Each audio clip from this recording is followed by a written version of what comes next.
Arosha, we can start, I think.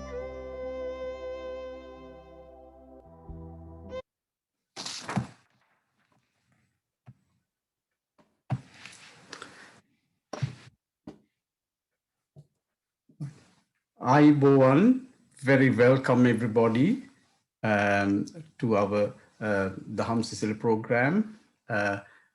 අවසරයි වැඩමවා අදාළ මහා සංඝරත්නය අපේ ඒ තුන්නම්ගෙන් අවසරය අපි මේ අස්ථාදී අප ලබා දෙනා කියලා හිතනවා. Today we are planning to conduct the program mostly in English. There will be a sermon by one of our venerable monks in Sinhala. So we apologize for the very slight delay in our starting. As you well know, we live in a difficult world although we have this wonderful Zoom technology, our venerable monks have to spend a lot of time and effort without anybody in setting up three separate systems, computers and cameras and everything. And that takes a huge effort, and we are very grateful to them for their kind effort and gesture. So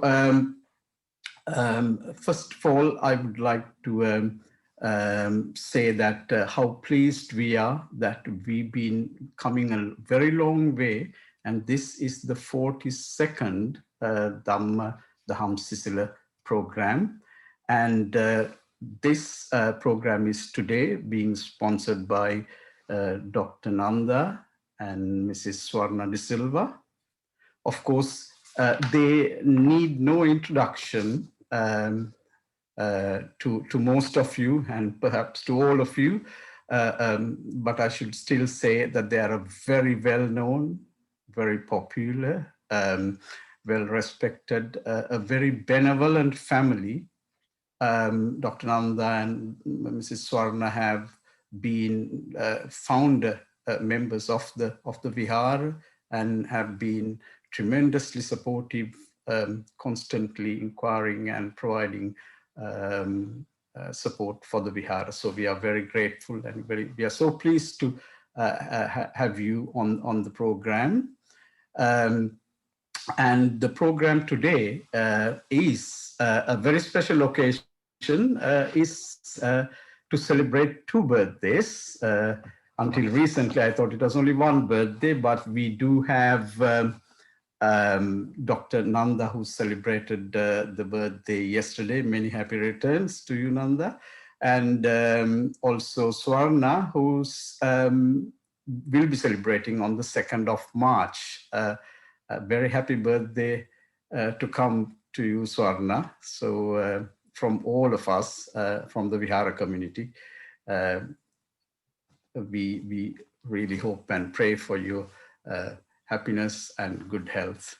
And Dr. Nanda and Swarna would also are conducting the program today to, as Anumodana, to remember all their children and all the grandchildren and the and brothers and sisters, the wider family and their children, to provide blessings.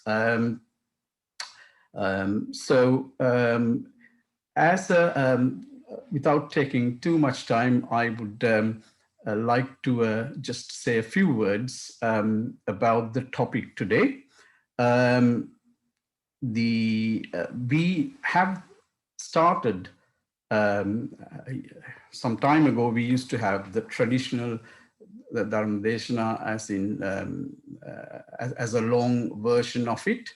But we have recently introduced, since 4 or 5 programs, a feature called Dhamma Gems. And the idea is that it's a more focused program concentrating on one particular topic of practical use that, as I said, as we have mentioned in our WhatsApp messages, a practical and daily, we are pleased to continue Dhamma Gems in our program as a means of providing clarity and focus on the practical and daily applicable aspects of the Dhamma. And we've had programs on the 4 divine abidings, and today's topic is extremely well popular currently, and that is mindfulness. So our Bhantes will be hopefully elucidating this wonderful, fascinating, and very practical topic. I don't need to stress how popular and the topic is.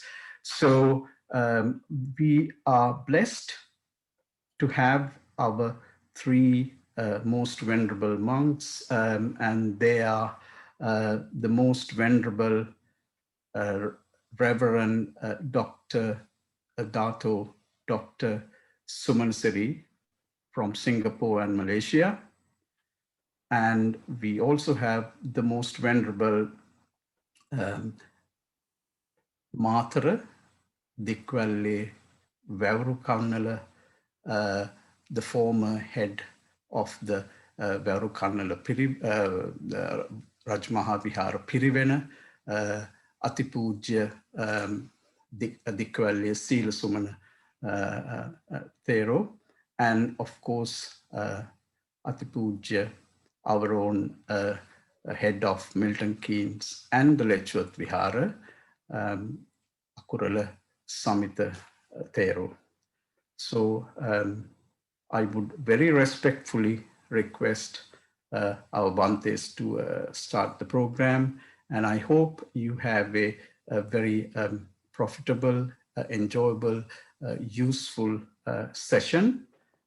Just to stress another factor that we have always tried to say to everybody, that please, the whole purpose of the program is for you to engage, listen, engage in the Dhamma, and to ask questions, to inquire, to discuss what you've come across today. And that is really an important feature. We believe that it's by doing that one really immerses oneself within the teaching or within Dhamma. So I respectfully invite our Bhantes to start the session. Avasaraya Hamdurne.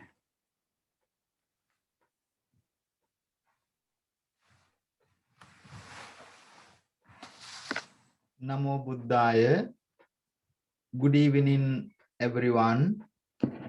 Very warm welcome to the Hamsisila program, regular Sunday evening Dhammadana, hosted by Milton Keynes Vihara. Particularly time like this, even though we are coming into slight ease of the pandemic, to come together, be with venerable monks on a Sunday evening is a living blessing. And also it gives an abundant opportunity for us to gain the merits, to secure our lives, bring the blessing and protection. So today we are meeting for a very special purpose, even though it is the regular Sunday evening Dhammsisila Dhamma Gems Dhammadana program. Today we meet to commemorate the Navan full moon day, the full moon day in the month of February.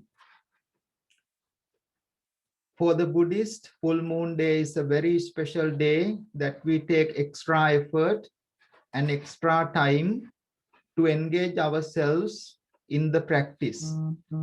So like some go on Sunday morning or Fridays to their religious places, we Buddhists have this special day for us to make ourselves commit into the practice. So today we take this opportunity to all of you to join with our online temple to participate in this full moon day observations, full moon day merits sharing, in addition to our regular Dhammadana program. As you all know, the Navan full moon day has quite a few historical importances. Particularly, there are 4 incidents took place on Navan full moon day. Among those 4, the first ever Buddhist congregation to secure the purity of the teaching took place on this very special day, which Buddha has outlined the highest management skill by appointing chief disciples as Venerable Sariputta and Mahamoggallana also appointed them as into the right place. There was some obligations and concerns from the congregation because it was appointed by the Lord Buddha, even though there were some other monks who entered into the order some time ago. But Buddha said these 2 venerables for many lifetimes aspired for that position, whereas even though there were over 1,250 enlightened monks by that time. So we are talking about 7-8 months after the enlightenment of the Buddha, this sasana became very popular. So many people who are really interested in wisdom and freedom, liberation, entered. Among them like Uruvela Kashyapa, Nadi Kashyapa, Gaya Kashyapa are highly spiritual teachers. So we can imagine the intensity of the ideas and different opinions. So therefore, our Lord Buddha wanted to make this sasana secure, and so that everybody can reach into the wise liberation or attainment.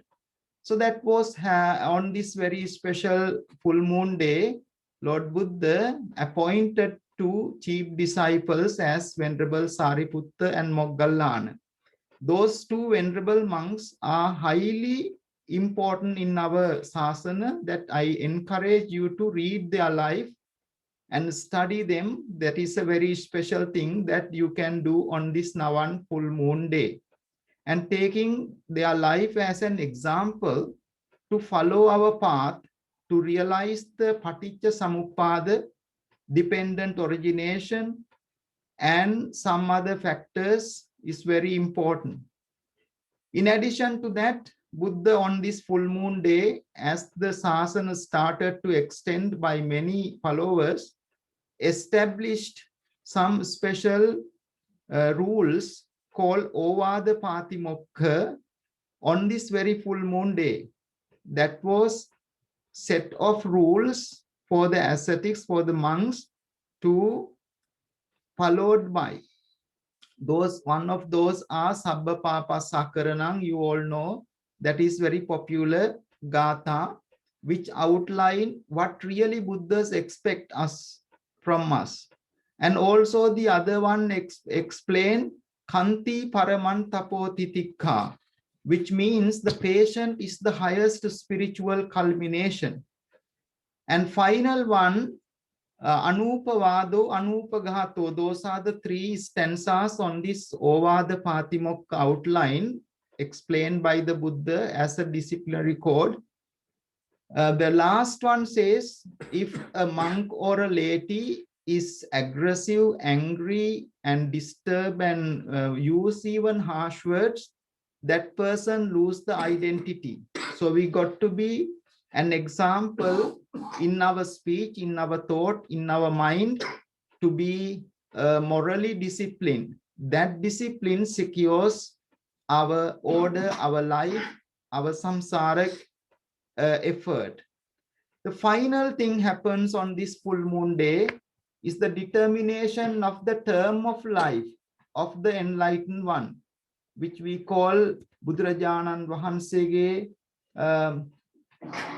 Parinirvane Pilibanda Tirane took place on this very special full moon day. So today we reflect those special circumstances in addition to our regular Dhammadana program. We are very lucky and happy today the Dhammadana is being taken by Dr. Nanda De Silva, also Mrs. Swarna De Silva, to mark their birthdays. It's a great example how one can celebrate their birthday in a very meritorious way. As our Dr. Ajit De Silva mentioned, they have been pioneers and of the Buddhist activities and long-standing members of our community, well respected by all of us. Also founder member of the Milton Keynes Buddhist Vihara. Ever since they have extended every effort, every blessing, financially, spiritually, and even socially to keep the center going. So therefore, we take this opportunity as venerable monks who are being looked after by them regularly, monthly, as very pious, very devout Buddhist. We venerable monks take this opportunity to wish Dr. Nanda De Silva very happy birthday. Also, Mrs. Swarna De Silva, a very happy birthday with all the good health and happiness. On this very special day of Dhammadana, the highest blessing, they would like to dedicate this dana merits to their beloved parents. May those beloved parents of both sides share the merits and may they be attaining the supreme bliss of Nibbana. Also, they would like to share the merits with their beloved son who passed away, Mr. Ramesh Sanjeeva. Also, they would like to share the merits with all their departed brothers and sisters, aunts and uncles, friends, and all the relatives. May they equally share these merits on their very special birthday Dhammadana blessing program. Also, they would like to share the blessings for their children, grandchildren, nieces and nephews, brothers and sisters, and all in their families. Some of their brothers also organize some other blessing ceremonies in London to bless them, and they also have the great gratitude at this time to bring these blessings to all their family. They also like to share these merits and blessing with all the listeners of the Dham Sisila program today and always. And also they would like to share the merits with and the blessings to venerable monks at Milton Keynes Vihara and also venerable monks in the whole world. They extend many ways to support in Sri Lanka, doing many charitable activities, and also support a lot of monks and temples and also in need. We take this opportunity to share the blessings with their parents, their departed son, and all the relatives and friends. We also take this opportunity to wish all the blessings of Buddha, Dhamma, Sangha, Jayasri Maha Bodhi, and all the relics of Buddha and Arahant. May they all be well and happy. With that, we would like to continue our Dhammadana program. Normally, on a day like today, 28th of February, every year, I am in Sri Lanka. But this time, I am in here still because of these restrictions in flight. I normally go every year on 28th to participate my mother's death anniversary, which falls on 2nd March. So I couldn't go this year.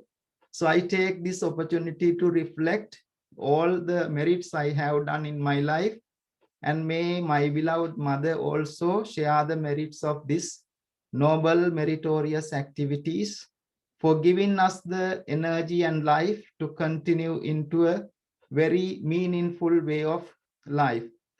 Bearing that, I would like to invite our most venerable Reverend Dr. Dato Sumanasiri Nayaka Thera to start the program by administering and making a short reflection. Followed by that, our most venerable Dikwelle Sila Sumana Pandita Hamadruo will do the Sinhala sermon for 10 minutes. Then we will do reflection on mindfulness and lead you to practice few minutes meditation. Then we will open up for some questions and answers. So please say Namo Tassa 3 times to observe the 5 precepts. Namo tassa bhagavato arahato samma sambuddhassa. Namo tassa bhagavato arahato samma sambuddhassa. Namo tassa bhagavato arahato samma sambuddhassa. Buddhang saranang gacchami. Buddhang saranang gacchami. Dhammang saranang gacchami. Dhammang saranang gacchami. Sanghang saranang gacchami. Sanghang saranang gacchami. Dutiyampi buddhang saranang gacchami. Dutiyampi buddhang saranang gacchami. Dutiyampi dhammang saranang gacchami. Dutiyampi dhammang saranang gacchami. Dutiyampi sanghang saranang gacchami. Dutiyampi sanghang saranang gacchami. Tatiyampi buddhang saranang gacchami. Yampi buddhang saranang gacchami. Tatiyampi dhammang saranang gacchami. Tatiyampi dhammang saranang gacchami. Tatiyampi sanghang saranang gacchami. Tatiyampi sanghang saranang gacchami. Panatipata virmani sikkhapadang samadhiyami. Panatipata veramani sikkhapadang samadhiyami. Adinnadana virmani sikkhapadang samadhiyami. Adinnadana veramani sikkhapadang samadhiyami. Kamesu miccācara virmani sikkhapadang samadhiyami. Kamesu miccācara veramani sikkhapadang samadhiyami. Musāvāda virmani sikkhapadang samadhiyami. Musāvāda veramani sikkhapadang samadhiyami. Suramiraya majjapama dattana virmani sikkhapadang samadhiyami. Suramere majjapama datthana veramani sikkhapadang samadhiyami. Sadhu, sadhu, sadhu. We will take few minutes to pay our homage to the Blessed One, Buddha, Dhamma, Sangha together.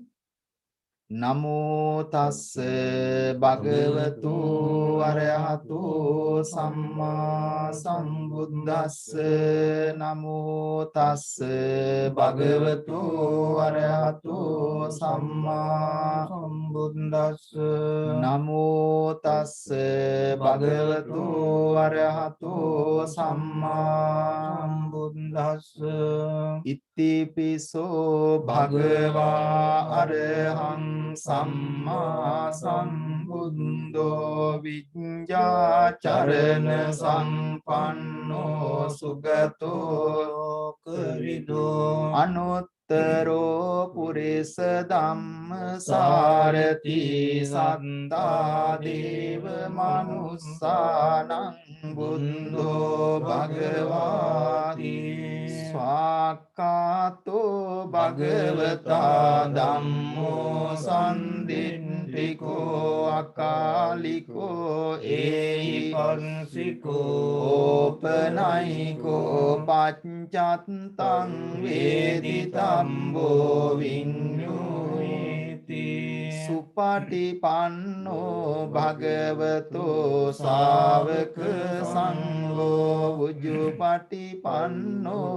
භගවතෝ ශාවක සංඝෝ ඥාය පටිපන්නෝ භගවතෝ ශාවක සංඝෝ සාමීචි පටිපන්නෝ භගවතෝ ශාවක සංඝෝ යතිදං චත්තාරි පුරිස යුගානි අට්ඨ පුරිස පුග්ගලා ඒස භගවතෝ ශාවක සංඝෝ ආහුනේයෝ පාහුනේයෝ දක්ඛිනේයෝ අංජලි කරණීයෝ අනුත්තරං පුඤ්ඤං කෙන්තං ලෝකස්සාති වන්දාමි චේතියං සබ්බං සම්බටානේ සුපතින්තිතං සාරීරික ධාතුමා බෝධින් බුද්ධ රූපං සකලං සදා කායේන වාචා චිත්තේන පමාදේන මයා කතං අච්චයං කමමේ බන්තේ බුරි පඤ්ඤ තථාගත ඉමිනා පුඤ්ඤ කම්මේන මාමේ බාල සමාගමෝ සතං සමාගමෝ තු යාව නිබ්බාන පත්තියා සාදු සාදු සාදු.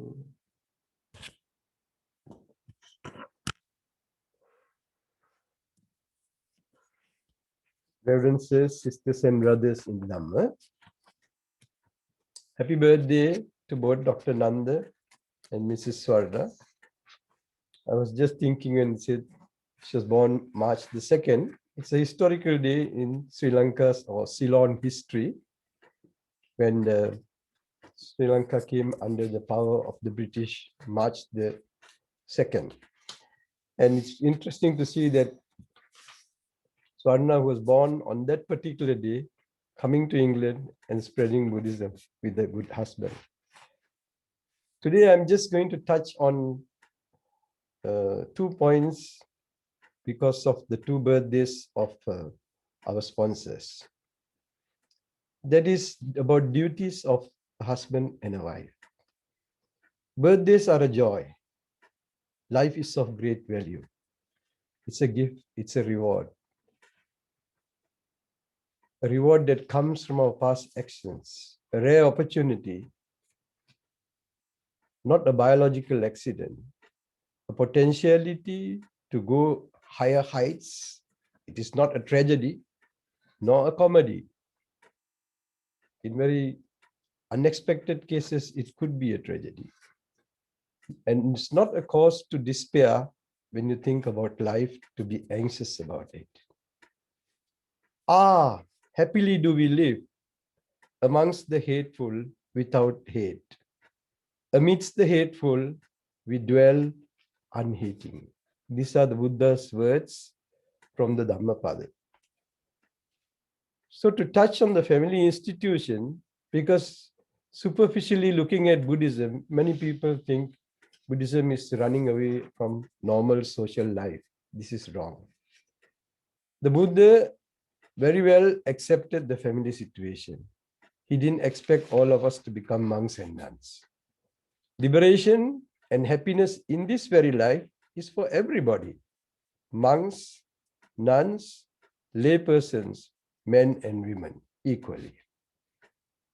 The Buddha, when he referred to family life, the natural and primary relation between man and woman has been clearly outlined by him in order to live well and how to enjoy life to the fullest. The social philosophy in Buddhist ethics is very clear about it. That's an alternative choice if someone wants to be a monk or nun, but not the normal norm.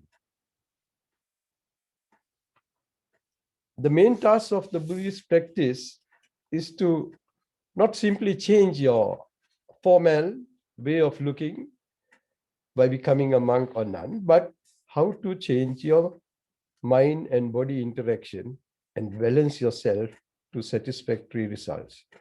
Simply changing the perception will not do. It must go to good understanding so that you come out from the tangle of life. Life is a blessing. Count it. On a birthday particularly, it has potential to develop even in sciences and also in spirituality.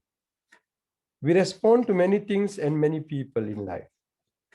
There is subject sensuality and objective sensitivity in family life. There are those who are neutral to this.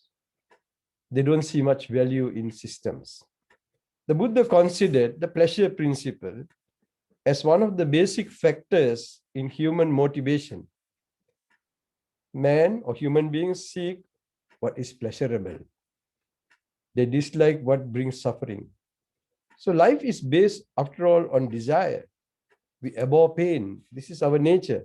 The Buddha never denied physiological or psychological happiness when he said that there is suffering in life. The teachings are meant to help overcome those unsatisfactory matters in life, monk's life, or layman's life. It's very clear, the Sigaloa, the Sutta, where the fundamentals of Buddhist social ethics are well ordained, the basic relationship patterns of relations between husband and wife. It enumerates the reciprocal duties that bind them together for their conjugal life. So, a husband is to minister his wife in 5 ways. Very interesting, the Buddha. And he will give the opposite also to the wife towards the husband. A husband must honor the wife by honoring her psychologically, verbally, and physically. Sammananaya. By respecting her at home and in society. By being faithful. Anaticharyaya. There is no such thing as men are men. If men are men, then women also can say women are women. And then the 4th duty, by handing over authority to her. How interesting. The Buddha tried to bring the balance because in ancient India, the society was such that women were looked down very badly. Influence of Brahmanism, which later they call Hinduism. And number 5, the 5th one, interestingly, he says the duty of a husband is to give the wife ornaments for beauty. Alankara nupadanena. Prince Siddhartha he was before, who lived a life like a normal prince with a retinue of women, because his father did not want him to become a monk or a Buddha. But he uplifted them, the women, to be respected in ancient India by giving these wonderful rights of hers, which is the duty of the husband. The Buddha is called, therefore, the father of women's liberation. He gave them equality and ordination. Man or woman, says the Buddha, goes to Nibbana by the same chariot, vehicle. When wives are treated well, husbands also will be treated well. It's very simple logic. You sow what you reap. Simple as that. Then in return, the wives may perform her duties, also the 5 duties. By doing her work well, susangvihita kammanitata, by extending hospitality to her husband, relatives, and other associates. Susangahita parijana, by being faithful to him, anaticharini, by protecting what he has earned. That's why you must give her authority if she is so. But if not, don't give. The 5th duty, by skill and diligence in all her duties, dakkacha hoti analasa sabbakicchesu. There is no mentioning of dowry here. It's not a Buddhist custom. If you are a real Buddhist, don't do that. That is Brahmanic Hindu influence. There's no talk about caste system. There's no talk about social status. Sisters and brothers in the Dhamma, Buddhism is clear like the sky without clouds, blue and of great value. My time is over because I've been given a particular time. We have a regulation. So I wish Dr. Nanda and Mrs. Swarna many happy returns of the day. May all those friends who have participated also be well and happy. Sadhu.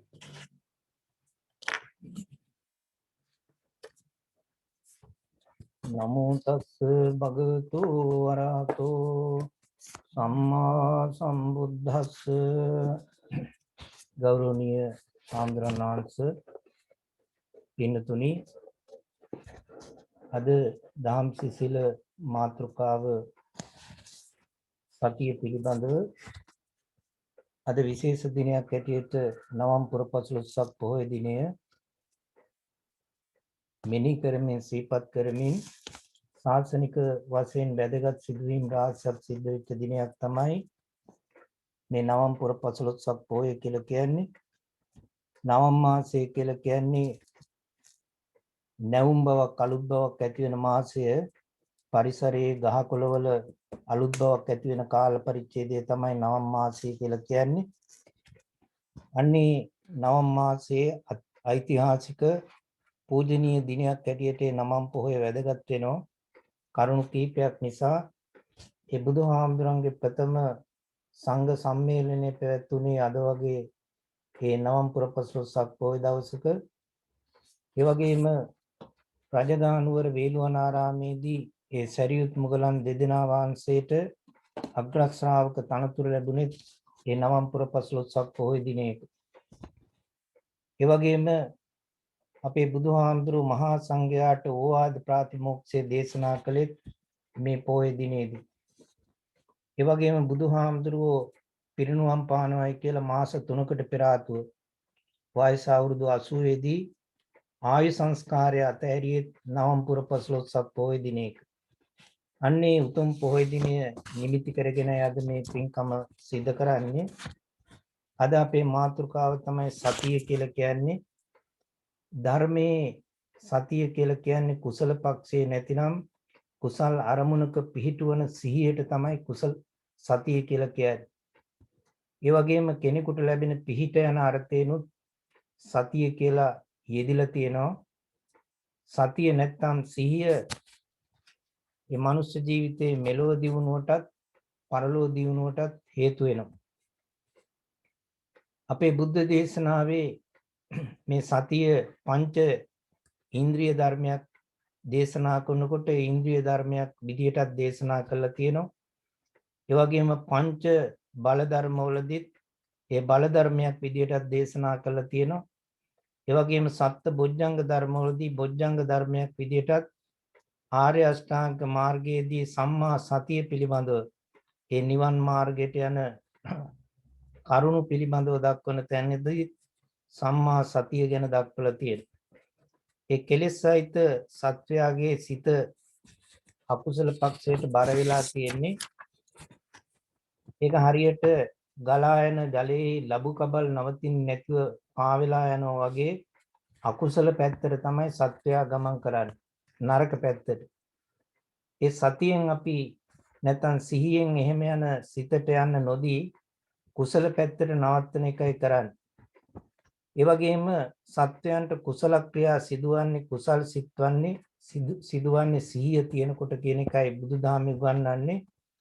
ඒ කලින් අහපු දැකපු නැති දේවල් සිතන්නේ කරන්නේ මේ වගේම කියන්නේ මෙන්න මේ සිහිය කියලා දක්වලා තියෙනවා.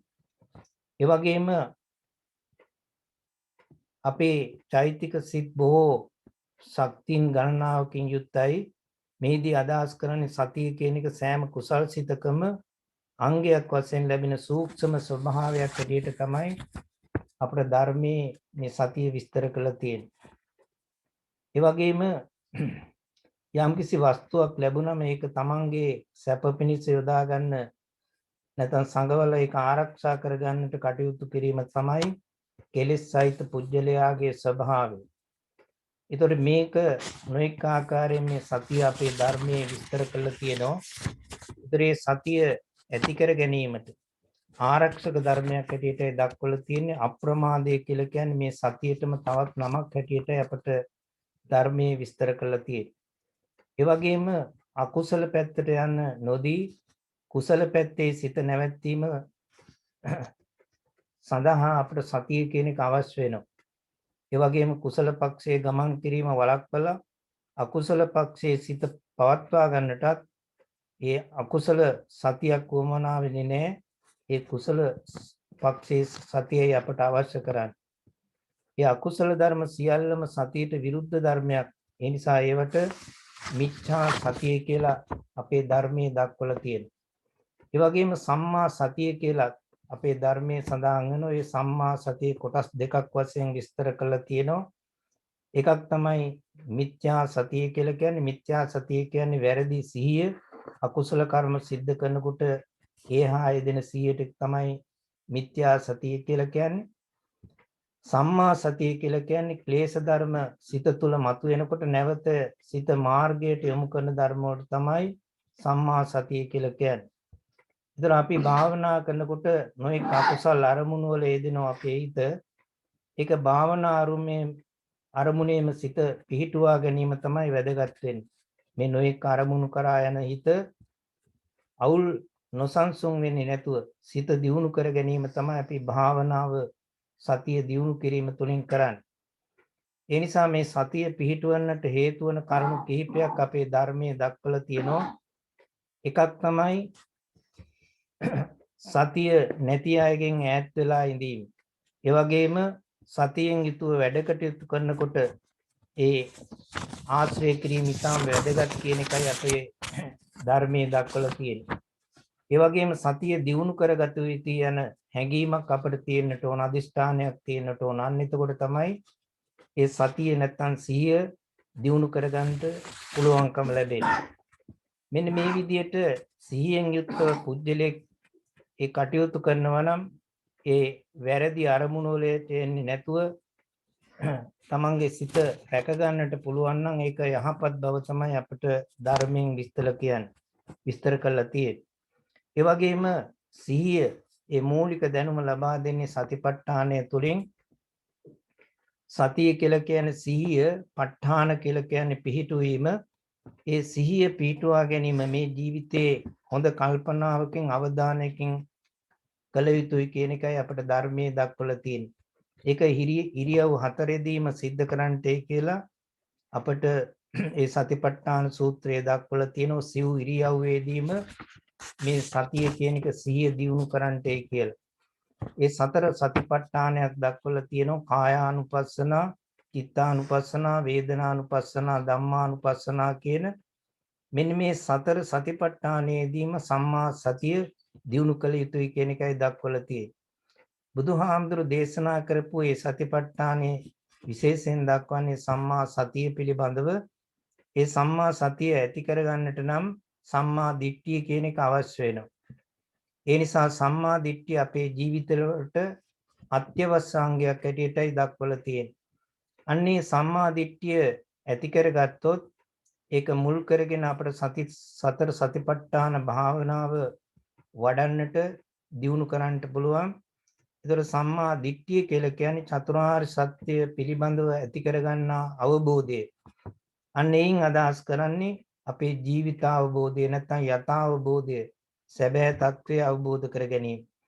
අන්නේ ජීවිතාව අවබෝධ කරගත්ත සතර සතිපට්ඨානය වඩන්නට අපි හැමදිනාම අදිෂ්ඨාන කරගනිමු. හැම දිනාටම තෙරුවන් සරණයි.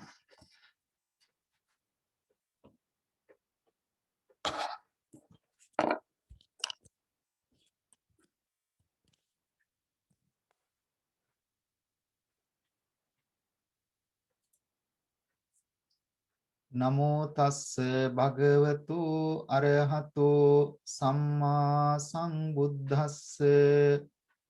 Homage to the Blessed One, Supremely Enlightened Lord Buddha.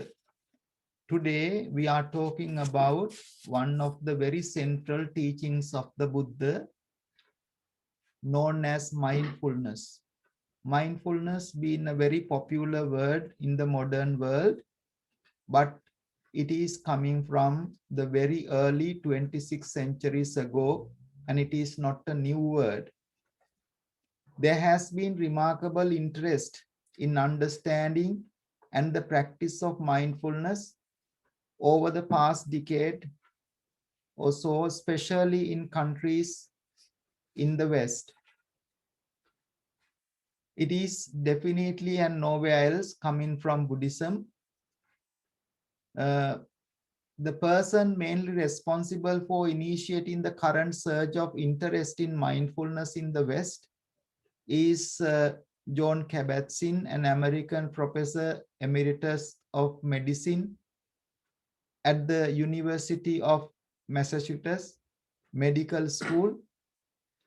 Having first learned and practiced Buddhist teachings from Tibet, Burma, even Sri Lanka, and mastered in Zen Buddhist meditation, he went on to present mindfulness as a stress reduction technique, perhaps slightly disconnecting from the Buddhist framework.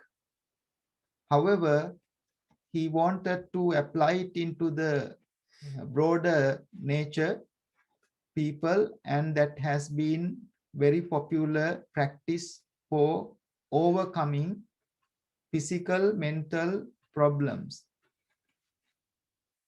The success of his endeavor can be judged by the present day interest in mindfulness. The stress reduction techniques based on it, called MBSR, which has now grown into a very big industry around the world. If we think of in the Western perspective, mindfulness has become a popular technique in dealing with a range of current social issues, reducing stress, treating a range of mental and related conditions such as anxiety, depression, phobia, eating and skin disorders, sleeping problems. Its spheres of interest now include the NHS, the police, armed forces, schools, large commercial organizations, and even British Parliament. Although the achievement of mental calm and stress, it offers tremendous benefits to individuals as well as organizations.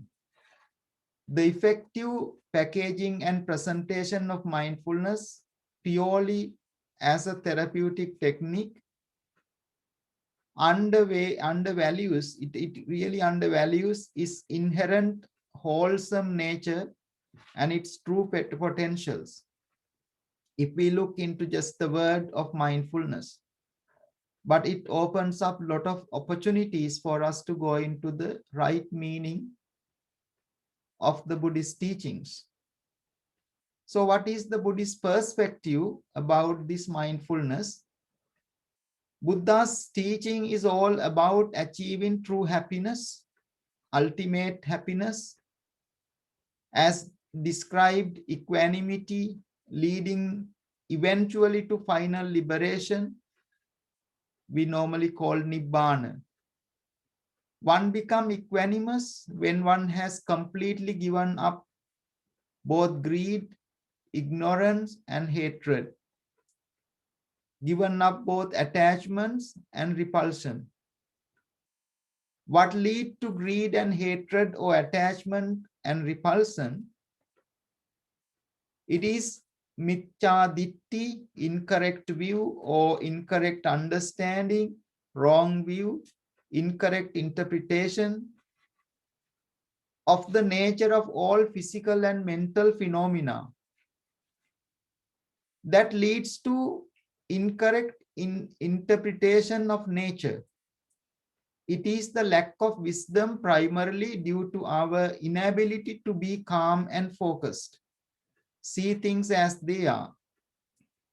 Just as one would not clearly see an object when viewed through swirling and cloudy water. When our mind, through which everything is perceived, is unfocused and also unstable, we are bound to make incorrect interpretation of the nature. So the starting point in achieving true happiness leading to Nibbana or the liberation, developing a calm, stable and focused mind, which can be done through mindfulness, samatha, vipassana meditations. Therefore, from a Buddhist perspective, mindfulness is not just a mere therapeutic technique to gain temporary benefits, but the starting point in a long journey to achieve the true happiness in this very life. How can one begin to develop mindfulness? Again, this is where the Buddhist techniques offer a wide range, a variety of techniques, whereas the traditional Western mindfulness approach is usually to provide focus on mainly one or two techniques, very limited area. The well-known Buddhist commentary kind of manual called Visuddhimagga, the path of purification, offers 40 different subjects to choose to develop focus and concentration. The choice being dependent on one's personality. These would usually be assigned to individuals by the meditation teachers. Those 40 meditation subjects, there are 10 kasina subjects of meditation: earth, water, fire, air, colors like blue, yellow, red, white, then space and light.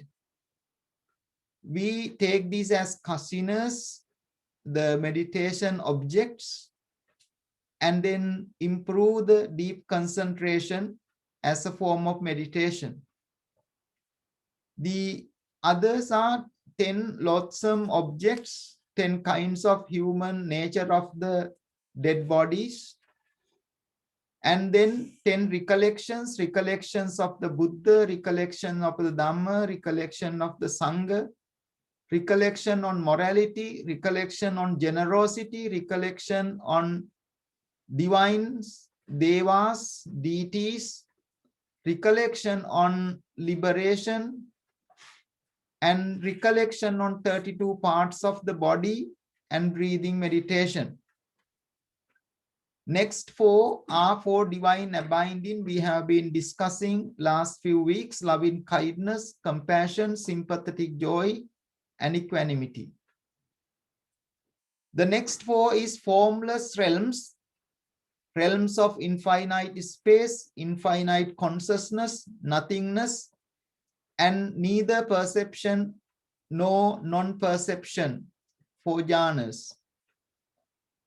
The next one is perception of the loathsomeness of the food when we may experience the food.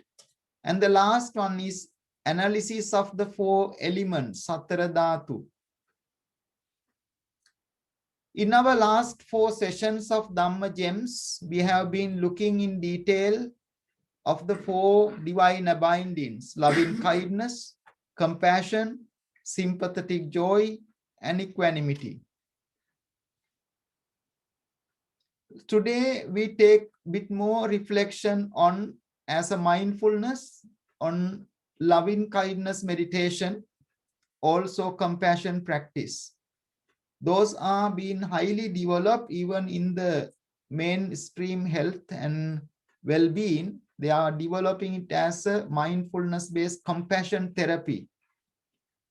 Loving kindness meditation should be carried out in the following order. First, radiating loving kindness inwards to yourself and then outwards to others. Out of those two, the most important but the most difficult to accept and the most difficult to do is to radiate loving kindness to yourself or oneself. Why most difficult it is to do? Most people are unused to being kind to themselves. As we are always highly critical of ourselves, often placing high demands on ourselves, having high expectations. When we fail even slightly, we put ourselves down. We seem to equate this to working hard to better ourselves and our families. We often feel ourselves to be very special, very different from others, kind of having a big ego. It can be difficult to relate to oneself the way we can with another individual. It's always easier to focus and relate to another person. How can the difficulties be overcome? By knowing, accepting yourself with all your positive qualities and weaknesses. Accept your shortcomings and failings as unavoidable conditions of a human being. Consider yourself to be just another human being, similar to most people you know of. Developing compassion towards yourself. When you try to practice, concentrate like this. So, I am an ordinary human being, subject to all the failings and imperfections in the 3 aspects of my body, speech, and mind. This sentient being represented within my body has traversed through the samsara in uncountable births and lives in various realms. I may have suffered uncountable difficulties, illnesses, deaths, and will continue to do so for many future lives. May this sentient being gain peace, calm, and contentment. If I do not show metta and compassion towards this being, then who else will? If I do not help this being to improve and develop, then who else will? May this sentient being be well, happy, and contented. May this sentient being be free from anger, resentment, and hatred, free from strong desires and passion and selfishness. May this sentient being have and make use of all the opportunities to cultivate the Dhamma. From this day on, may I be much less critical, more tolerant, and more sympathetic towards myself and others. May I be free from suffering, disease, and may I continue to dwell with a sense of well-being. Think of any illness or discomfort you may be suffering from. Radiate loving kindness to your body. Visualize being free from ailment. Focusing on the particular region, accepting the current condition, be peaceful with it. Radiate loving kindness toward the condition with the sense of calm and contentment. In the case of any severe illness, perhaps Satyakriya, we normally called it asseverations. In terms of recounting and asserting a truth, I have never break a precept, and I have been doing this and that wholesome actions. By the power of this truth, may my condition become better. Let us think of some words that commonly sounds very similar. Compare these with compassion. Love is an emotion primarily centered towards yourself based on conditions. Love is primarily aimed at satisfying your own emotional needs and desire. Whereas metta is unconditional, wishing well for yourself and everyone.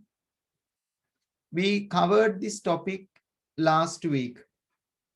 A feeling that you radiate both inwards towards yourself and outwards towards others. A genuine wish for the welfare and happiness of all beings is called metta, loving kindness. So what is compassion? It means having sensitivity or receptivity to any discomfort or suffering of others within yourself and being moved by it. Always working towards the emotional well-being of yourself and others. Being sensitive and receptive to their present and future sufferings or misfortunes. Karuna closely related to the kindness, tenderness, and the caring nature of a person. The opposite of karuna is aggression, unkindness, and insensitivity. Karuna or compassion is often a quality that people are born with. Something that is part of your makeup, a part of your personality. Often such a person could be described as a soft person or an approachable person. No matter how others treat you, the heart of a person with compassion will always melt upon noticing any discomfort or suffering in anyone or even yourself. At the present time or even in the future, such person is always willing to forgive and put aside any harm or undesirable actions of others towards yourself. He or she will always wish for the welfare and betterment of all beings.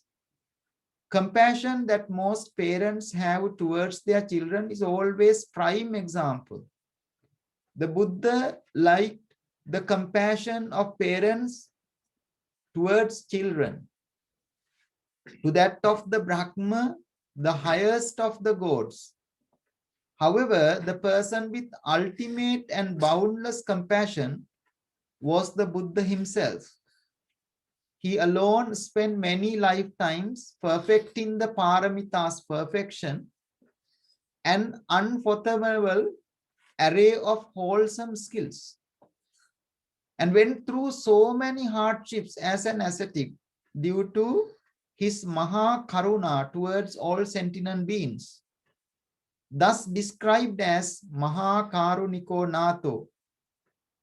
In his limitless and boundless compassion towards all sentient beings, the compassion towards his own son Rahula was not different to that towards his arch enemy Devadatta. Now let us take few minutes to practice some meditation. Please join with us for few minutes meditation.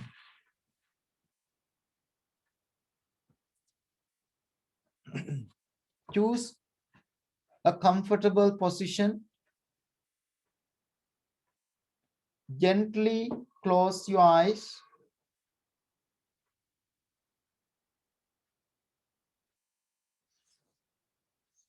Review your past 24 hours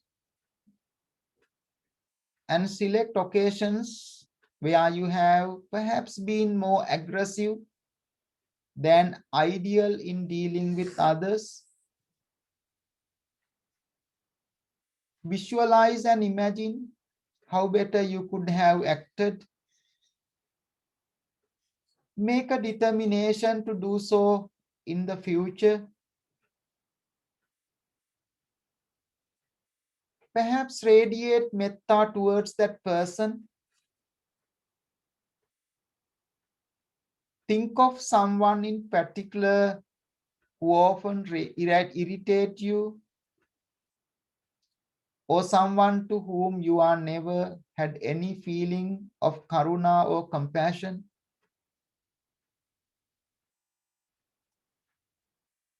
It has been said that throughout the vast samsara that we have traversed, each and every sentient being could have been our mother, our father, our brother, or sister.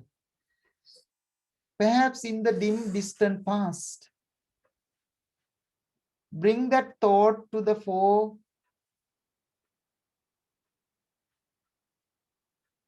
That may help you in achieving compassion towards that being. Also think of a time when you have been too harsh on yourself, been angry with yourself for not having done much better.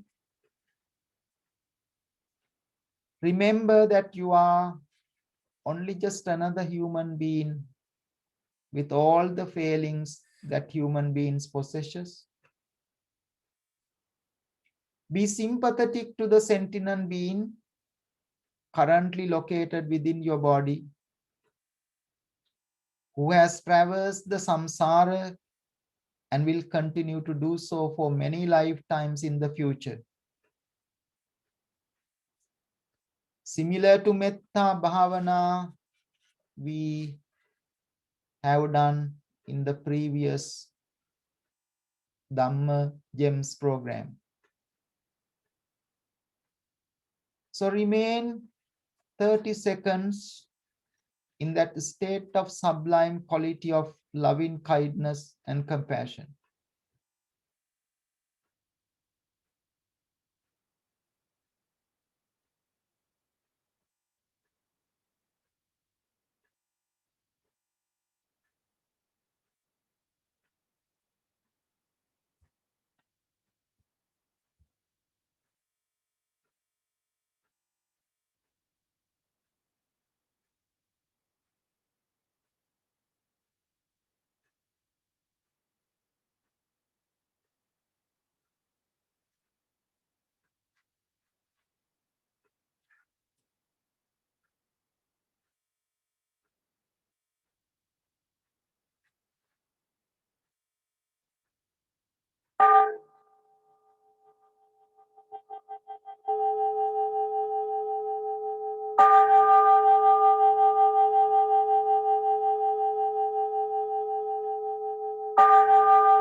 Bringing our palms jointly together, close to our heart, we took this opportunity to bring some insight about mindfulness.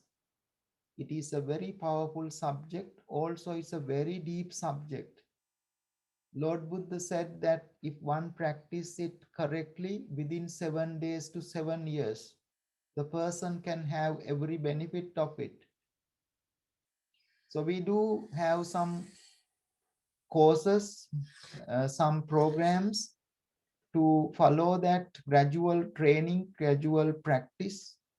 If anyone interested, you can get into those programs on Thursday evenings.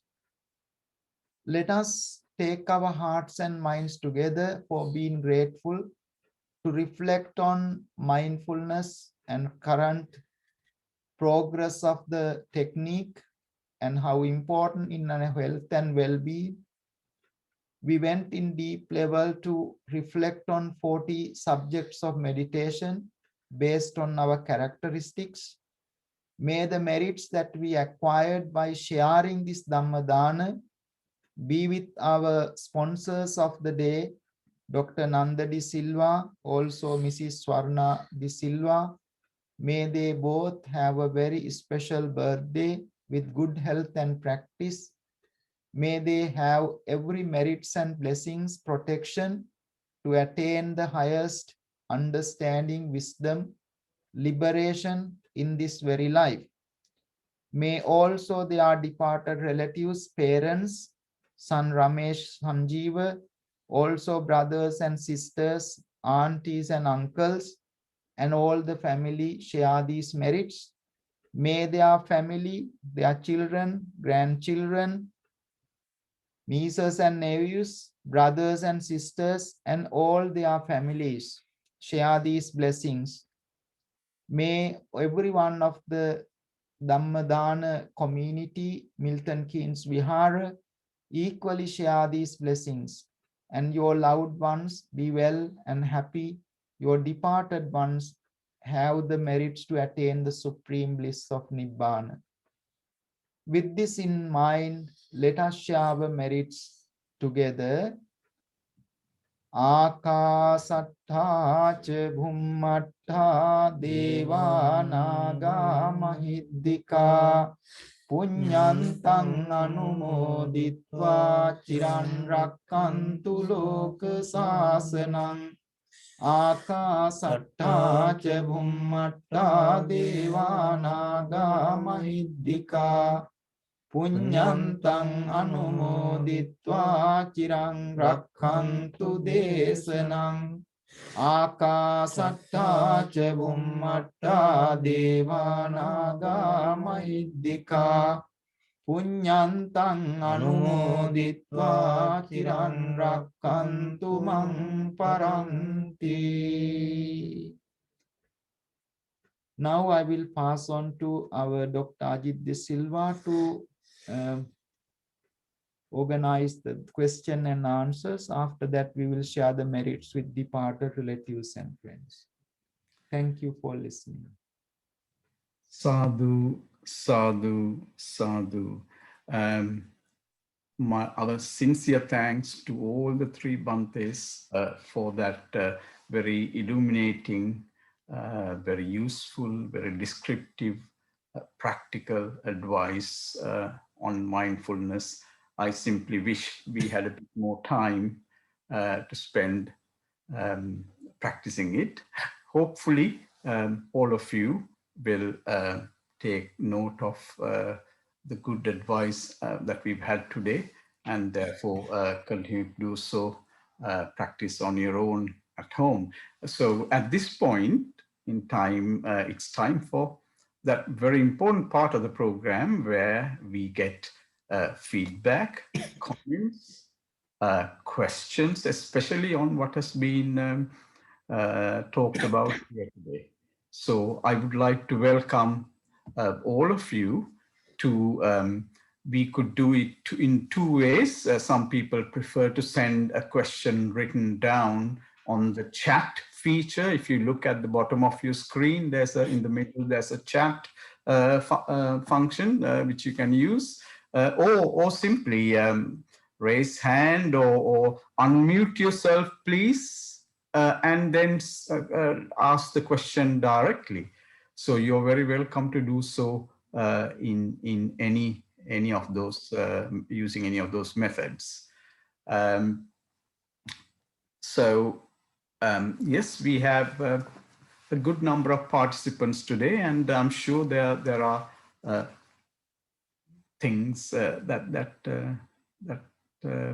you know, people are thinking about the mindfulness today.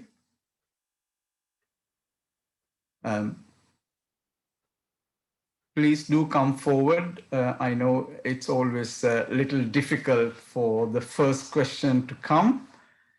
Can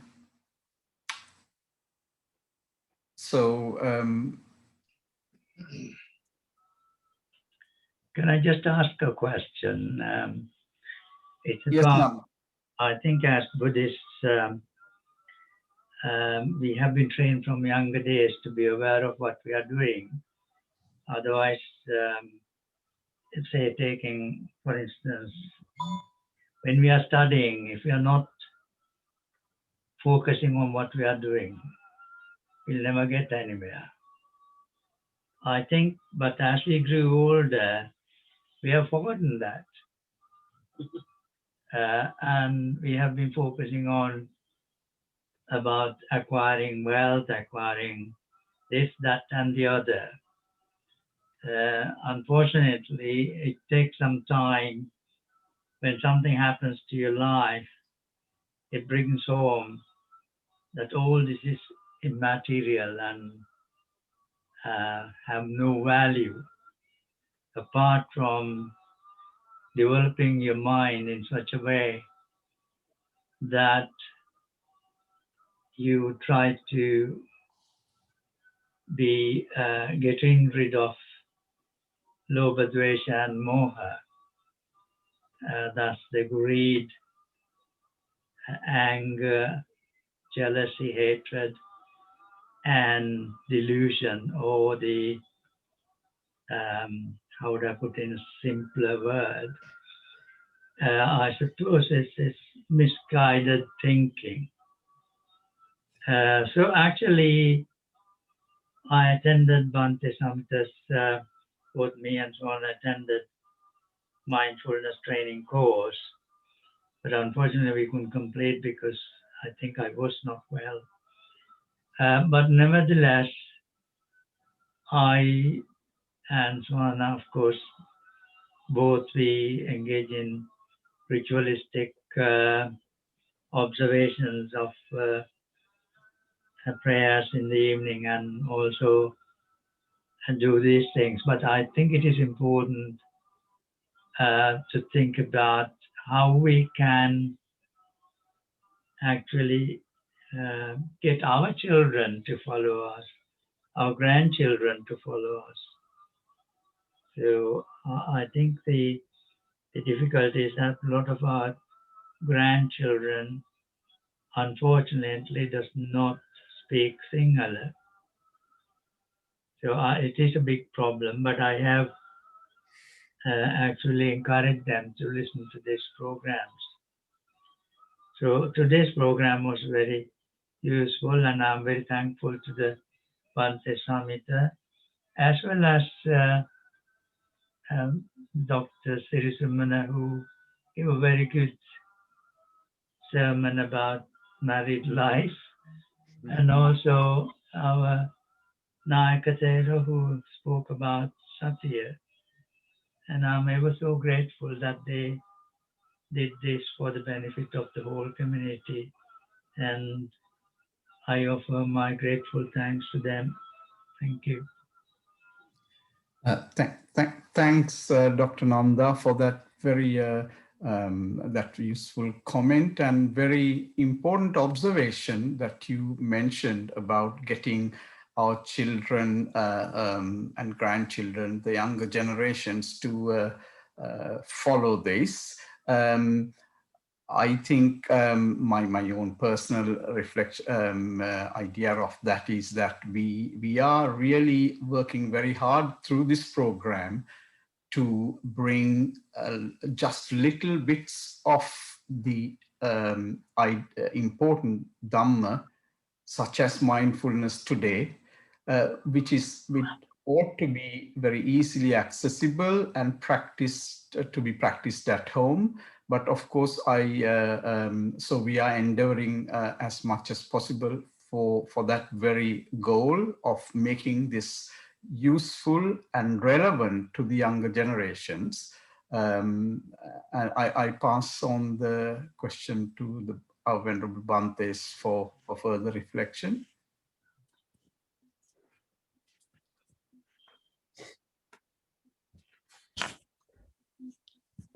Yes, thank you for that very meaningful reflection.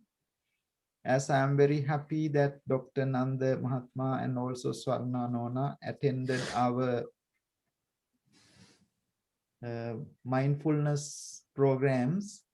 and many of some of you have also attended. There we try to improve the understanding of how important it is and how beneficial it is. Also, I visit quite a few schools, and children are really interested to learn. So therefore, our all effort, as Dr. Ajit Mahatmya mentioned, to bring our younger generation, children, that is the whole purpose of setting this temple. You know, this temple started from the Dhamma school. Otherwise, there would not be a temple in Milton Keynes if there were no children. So we still have a good number of children are attending and extremely benefiting. If you listen to our Saturday evening, over 1 hour, the children comes online and make amazing presentations. By seeing their talents, their courage, their dedication, some children have been really motivated to come. So therefore, we need to make this more available, make this more visible, genuinely make some effort. Don't give up. Let us try to make some effort. So one day they will come. The person who made mindfulness very popular in London, when he was 11 years old, English boy, mother mother used to go to a temple, but this young boy didn't want to. His name is Andy Podikombu. He is a millionaire. One day he became a millionaire by putting this Headspace app. He is the one who developed this Headspace. And he was 11 years, he says himself. Mother used to go to the temple, he didn't really like. Mother, him nagging him, taking him very, very hard, but still he didn't enjoy. When he comes to the age 19, 20s, so like all teenagers comes, so many difficult things came into his mind. Perhaps, you know, relationships, perhaps unhealthy substances, using things, going for clubbing, and even going for some ideologies, spiritual or other organizations. But this person, by the experience of mother given, chose to go to a temple. And he went to Tibet and learned and became a monk, and he went to became a teacher in America. While he was in America, while his friends in London invite him, and he eventually put this program called Headspace. You all know, many of the doctors using it. You can listen to his talks on YouTube, what he says himself. He was in the Time magazine, that life story I said from Time magazine. So therefore, one day what we are doing, may not see it today, one day it will change their life. So therefore, I am very grateful that Dr. Nanda De Silva and also Swarnona want to make this more meaningful for our children, for our future generation. But they take your example, they see you, and they will follow you one day. Thank you, Bhante. Thank you very much, Bhante. If I may just add to that, Dr. Nanda, that if any children want to join the program, all our programs are conducted in English. So there is no prerequisite that children are expected to know Sinhalese or speak. So please, that's for information for everybody who may have children that would like to join the Dhampasala, the Zoom Dhampasala. So at the moment, I do not seem to have any questions on chat. Perhaps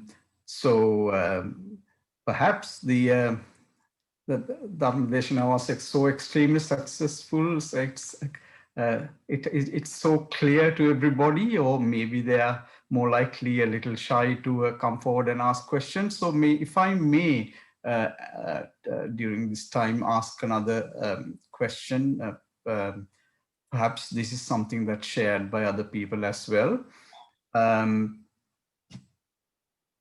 Okay. Now, we seem to, I mean, even I think Dr. Nanda mentioned about that they do regularly, use the ritualistic veneration of the Buddha Dhamma and the Triple Gem. Now, Bhante, if you could tell us how a lot of people, I think this goes for to a lot of the families, many of us tend to light up a little. We'll have a Buddha statue in our house, we'll light up a lamp. Some people may put some, offer some other things such as flowers or drinks, etc. And then we will, most people will say the 5 precepts and say certain other stanzas, and then they will, offer merits, etc., and finish. So this is a ritual, a ritualistic thing that people do. Bhante, could you, I mean, a lot of people do this without realizing that there is a golden opportunity within that 5 minutes you spent in front of a statue, saying the words, that there's a golden opportunity to develop mindfulness, especially some of those subjects that we mentioned of Buddhanussati. Hamdun, if you can elucidate that for the benefit of all of us. Yes, I will answer this question. If you remember, I did a series of talks on veneration and worship. I think about 4 or 5 talks.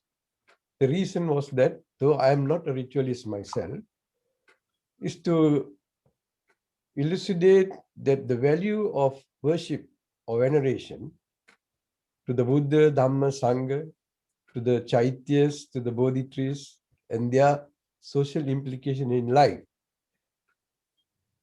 And if you just take Buddhanussati, the 9 qualities of the Buddha, check and see whether you understand what you really say, what is Arahang, Samma Sambuddho, Vijjacharana Sampanno, and so on.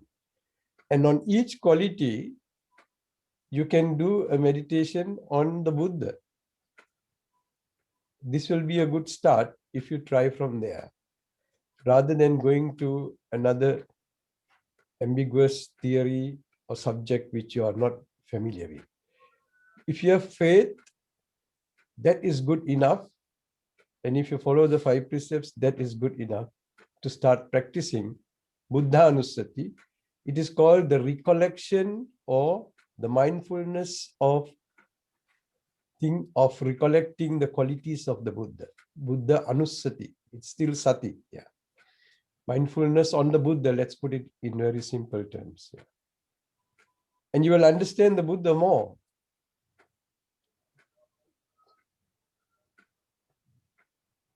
And if you have completed that, you can go to the Dhamma, the qualities of the Dhamma and the qualities of the Sangha. So there you will see how you transform the ritual into an actual.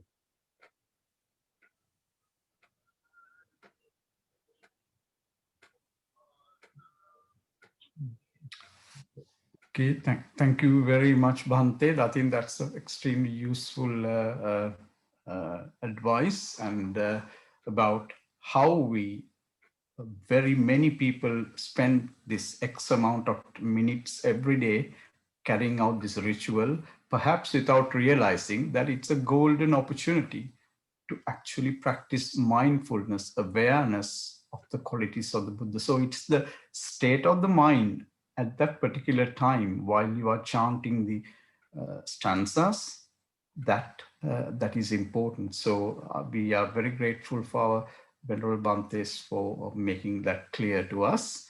Would there be any other queries, questions on this very practical, very important aspect of the Buddha's teaching?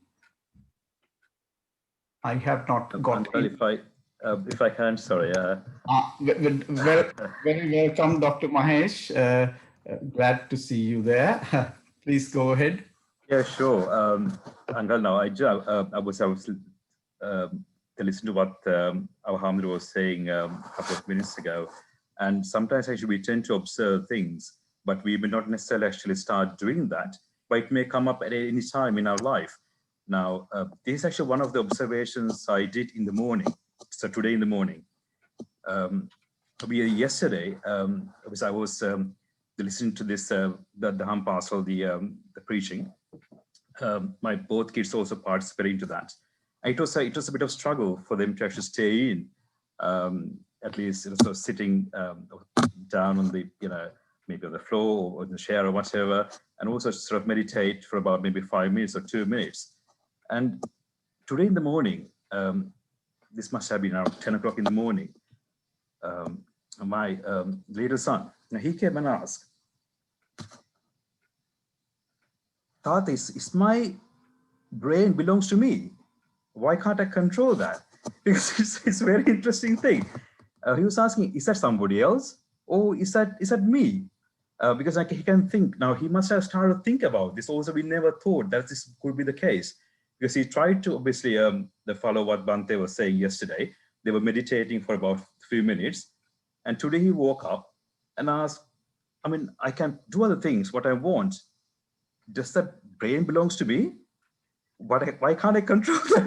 If somebody else control my brain, it's a very interesting observation. I was like, great. I mean, so they start to think about these things. Also, we think that, yeah, they're not concentrating. And we sometimes become a bit angry. Actually, now the Bhante is trying so hard to get them to be in one place, at least for a couple of seconds, maybe a couple of minutes. It's hard, but actually, as you can see, that whatever we observe, whatever we hear, all of a sudden, that itself can switch on their brain. And they will start to think, no, I think this is not me. So we have to work so hard to control our mind. So it's a very interesting observation, which I did in the morning. Thank you, Mahesh, for sharing that really wonderful happening, I call it. In fact, whether he realizes or not, Tenuka has really stuck at the core of the Buddha's teaching. Is this really me? And who is me? Is there a me? Is there a self? So this is the core principle. So that is really, as you say, when children are exposed on a regularly for these ideas, they will dwell upon them, think upon them, and on the right sort of day, it'll start getting them to ask questions, which is exactly what learning is. There cannot be learning if you do not ask questions. So that is really good to know. And I'm really glad about that and the effects of the Dhampasala. So thank you for that observation. So we're quite happy if there's anyone else who wants to put forward a question at this stage. We still have time. Otherwise, since is there anyone else? Oh, forgive me. There has been one other question, which comes from Mrs. Rani Vas from Toronto. Does forgiveness come from metta or compassion? So she's effectively asking about the concept of forgiveness. Does it come from loving kindness or metta, or from compassion? I would forward that to our Venerable Bhantes. Forgiveness is sympathetic, based on sympathy. And sympathy is connected more with compassion rather than loving kindness. Loving kindness, metta, is not karuna. That is why there are two subjects.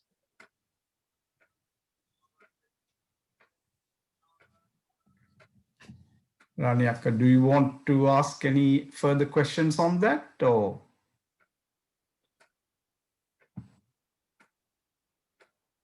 Please go ahead if you would like.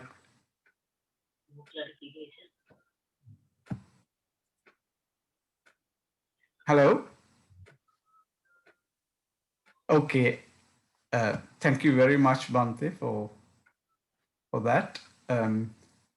Right, we don't have any more queries, Hamdurne, then we can do the Anumodana, please.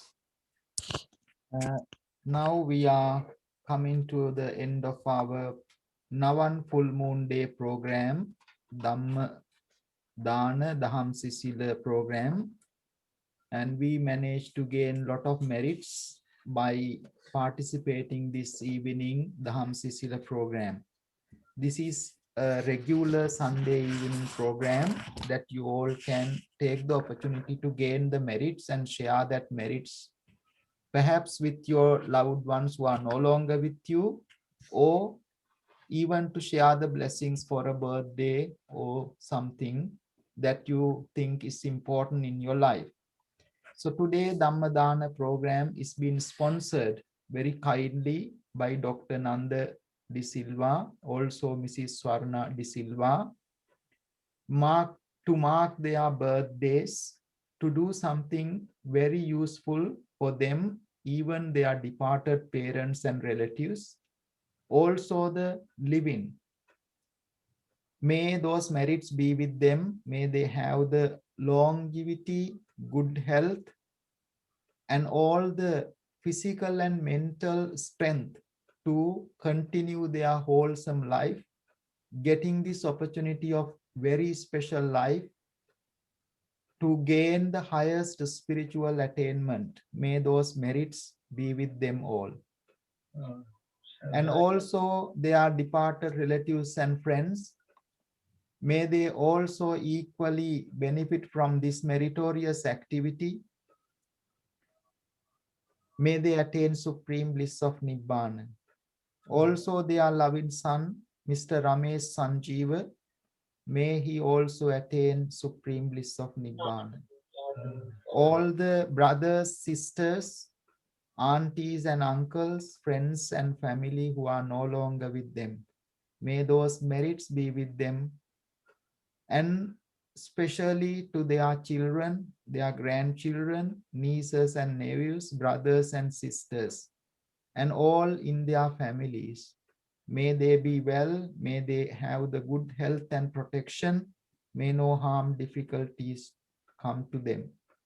Especially those who are attending for our Dhamma Deshana, Daham Sisila programs, and all the members of Milton Keynes Vihara, venerable monks, and all in the whole universe. May they equally rejoice in these merits and share these merits. May they attain the supreme bliss of Nibbana. Bearing those in our heart, let us share our merits with our departed relatives and friends. Idang me nyati nang hotu sukita hontu nyatayo. Idang me nyati nang hotu sukita untu nyatayo. Idang me nyati nang hotu sukita hontu nyatayo. Please keep the palms together to get the final blessings from venerable monks.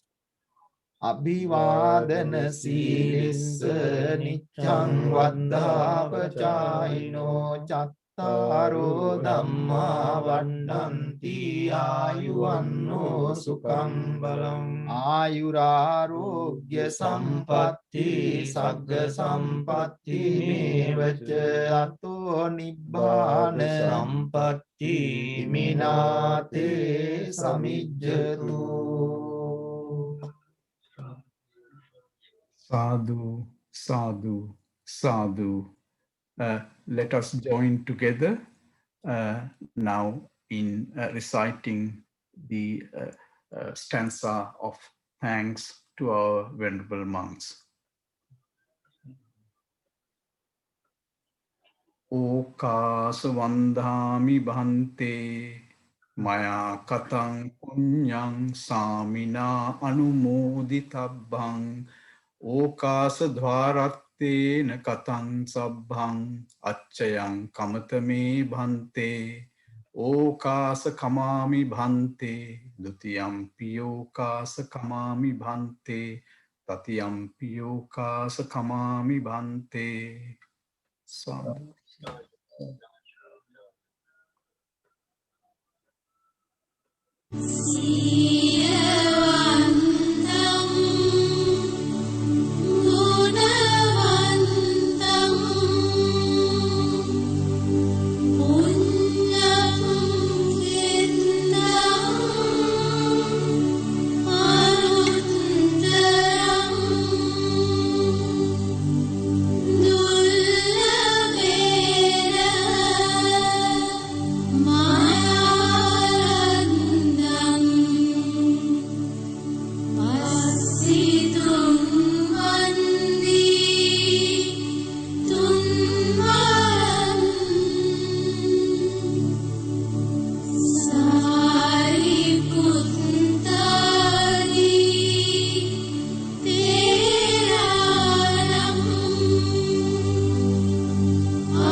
Sadhu, sadhu, sadhu. Our grateful thanks for the Venerable Bhantes for their extremely valuable advice today, and our grateful thanks to all of you to have who joined our program today. So until same time on the same link next week, I wish you blessings by the power of the Buddha, the Dhamma, and the Sangha. Sadhu, sadhu, sadhu.